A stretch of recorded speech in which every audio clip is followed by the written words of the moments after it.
Alright, so once the bale chamber's full, I actually manually rotate this, which moves that, which puts it into the different positions, and then I have the tractor kind of turned at an angle so I can actually reach this and engage that, which then puts motion into this, which then sticks the twine through and whips it through. What you're supposed to do is wrap it around here, and then that way the tension, or when you engage this and these rollers pull it down, this will turn and in turn move that along. It's not a great mech. The way they designed it is not that great. I even did a double spin through this and through this loop, because if you don't do that, it just gets caught on this gear almost instantly. So it works. It's better than twining it by hand. It is just a pain in the butt to have to sit in the seat, pull that lever, engage the PTO to run it. So once it's up, I make sure it's nice and tight. And then what I do is under here, a few inches below the roller, I cut it. Oop, that was too much. I don't want that dangling down too much. I leave it dangling down about that much. Why I do that is because I left it sort of just floating around at one point, and that happened.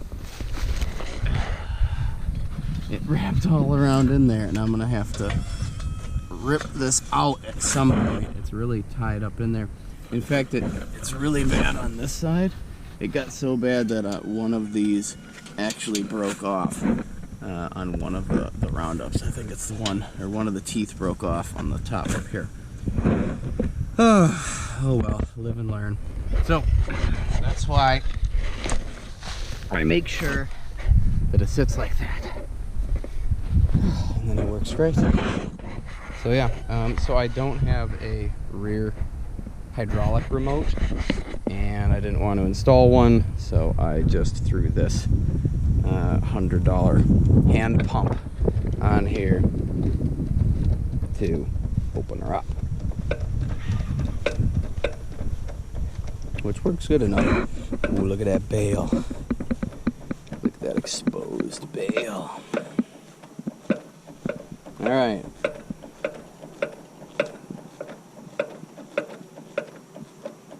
So that's how I can tell I did it right.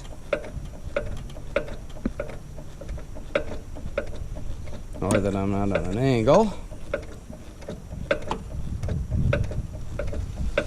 And she fell out on her own. Sometimes I have to engage the PTO just to roll it out.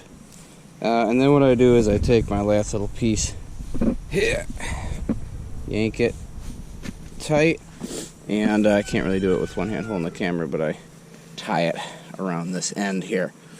So I'm going to do that after I shut that off. And then to drop this, I pull forward a little bit and release this lever. And it's going to hit it, so I'll roll it here. Alright, and then once that's out of the way, I release this lever. And it goes in. So I don't like their design because it looks like I have to push on this side in order to completely lock the bale door. But whatever. I left it open. I overfilled the gearbox. It's leaking here. I didn't get any instructions, as I'm sure you're aware. It's a Chinese baler. So I filled that with gearbox oil all the way to the top. Basically, it was just one bottle of it, and it flows through this tube and is dripping out of there. So once it hits its equal point, like a down there, it probably won't. So next time I'm just going to fill the oil up to here. It is also leaking out the shaft, so they did not seal that very well, but she holds up all right. The other thing, the tires they gave me were really tall and only rated for half the weight each of the thing. It was This thing's about 1,000 pounds, and each tire was rated, I believe, for like 250, 300 pounds, which was, I don't know where the hell that short side came from. Anyways, I could not find the right size tire with 4 bolt pattern, so I grabbed a 5 bolt and actually just drilled the existing holes. Much better than what they gave me. Not to mention, it brings the pickup closer, so works out nice. It did come with side covers that are orange. They're sitting over there. I haven't put them on because this is kind of my first hay baling with them. So I wanted to make sure all the bolts were tight, everything's working. All that's work. This doesn't work. I didn't hook it up. I really just go by feel. I don't really know when this is going to engage. I have never seen it engage. Again, no manual, so I'm figuring all this out on my own, which is, of course, tons of fun. But otherwise, yeah, that's it. That's the Bale. Also, the PTO shaft they gave me was a third of this size, so I had to go out and buy this one. I took the cover came off because it actually got pinched because I lifted it up too high and pinched it, so I needed to get running, so I went ahead and did that, and yes, danger, so. But the PTO shaft they gave me for this didn't have a guard either, so whatever. I just don't touch it. And as you can see, I gotta be careful with scalping that. I don't really like the pull along. It was not a great design. They advertise this as a 3-point hitch connected one, but the only problem with that I potentially see is that then I couldn't see the pickup from the seat because it would be right here and I would not be able to see under me. So I don't know. Maybe I got the best that I could hope for. What I did do is these bolts loosened instantly, so I actually got it to the right level point of this. I actually crinked it down a little bit so I'd have a little more room on the lift here, and then I actually welded it and then painted it. So that's not how this came. This came off, and I had to weld it on. How you hold this thing up, I'll show you in a bit, is just a stand over here, and you have to take the PTO shaft off. But other than that, oh, the other thing, the teeth, the pickup teeth that they sent with this broke off within 10 minutes of me running it. I turned this thing on to test it. All the teeth just broke and shattered and flew out. Here's a picture of it. So I ordered what I thought were the same ones, which thank goodness they were, from Tractor Tools Direct, and they came and I put them on and they've lasted me 1, 2, 3, 4, 5, 6, and then I did 2 that you didn't see over there, the test. So 8 bales, only 1 broke, and like I said, that was because something wrapped around it, and this is typically where they shear off. So they were pretty cheap, $4 a tooth, so I was able to replace the whole set for $130. The tires were $100 for the set. The PTO shaft was $300, and this was $100, and that also counts these fittings that I had to get for it. And that is what I had to put into it to get it to work. I guess just know that if you're going to buy something from China, just know that you're, 1, going to have to put some money into it, and 2, it's not going to work right out of the box. You're going to have to do quite a few things, because I swear they look at a drawing and they slap it together and they never ever test a single piece of this thing. They just ran the whole way through. So I'm just glad they at least got the chains on here. They're a little loose, but I mean, I guess they can be. I got these were completely untensioned. I tensioned these up. But yeah, otherwise it worked out pretty good. Oh, one other thing I did have to do is these bars. were actually jutted out like this far, and the teeth did not stick out at all. So you see how they're sticking out? I can't see it. See how they're sticking out like this? The bars were all the way up to here. So barely anything was coming out. This thing wasn't picking up anything. I had to actually, I don't know if you can see this. Let's try and get a look. There's little bolts that hold these on.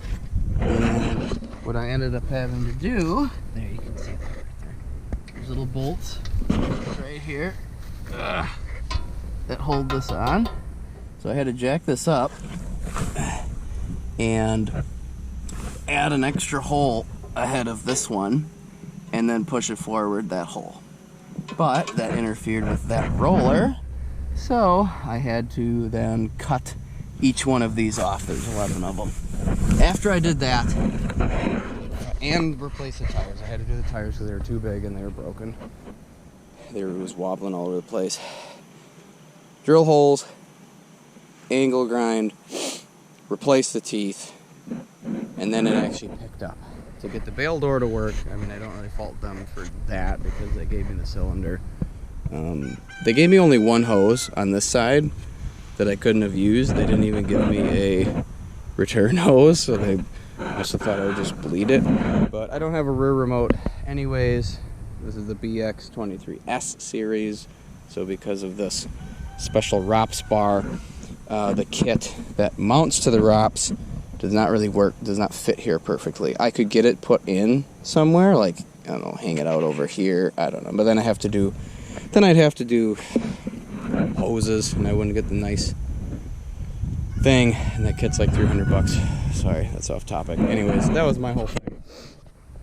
I mounted this here, so I welded this here just because it fit really nice and it easy enough to access,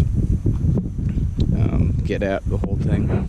I did have to weld on each side like this for supports. Then I painted it. And the beauty of it is you can't tell that I did it. It looks like it came from the factory because the factory did a shit job, but it gets the job done. That's some bales. And it did it for, this cost me $1,200, I believe is what it was. Yeah, so, well, plus all the other stuff I had to buy. Oh well, yeah, so that's that. I'm gonna get back to baling. Alright, so we're in the operator cab here, seated here. We're off. Now, how I operate this thing is I have this stick, very advanced stick, and as I drive, I push the hay into the bale chamber as best I can, because what it does is it actually shoves itself right here and then gets caught, and then this wheel doesn't do a good enough job of pulling it into the chamber all the time if the hay is slightly damp or anything. So I will sit here, and if I do not see it rotating, I will nudge it, and then it will keep rotating. Because if it stops rotating, that means it's not going to allow the newly picked up hay to go into the chamber. So before, I had to keep getting out and clearing it and pushing it in and then getting in and crossing my fingers and hoping that that didn't happen. So I finally just got this stick and I'm able to do it. And now, once I turn it on and run, I do not have to get off of the operator's seat. So all said and done, this was a win, I feel. So would I buy this again? No. Probably would go pay the extra money, go through Tractor Tools Direct, especially since their pickup teeth didn't break the second I turned it on. I have a feeling that their product's probably better. I don't know for sure. Could be as crappy as this. I have no clue. But I will say, do not buy off Alibaba or go direct Chinese manufacturer.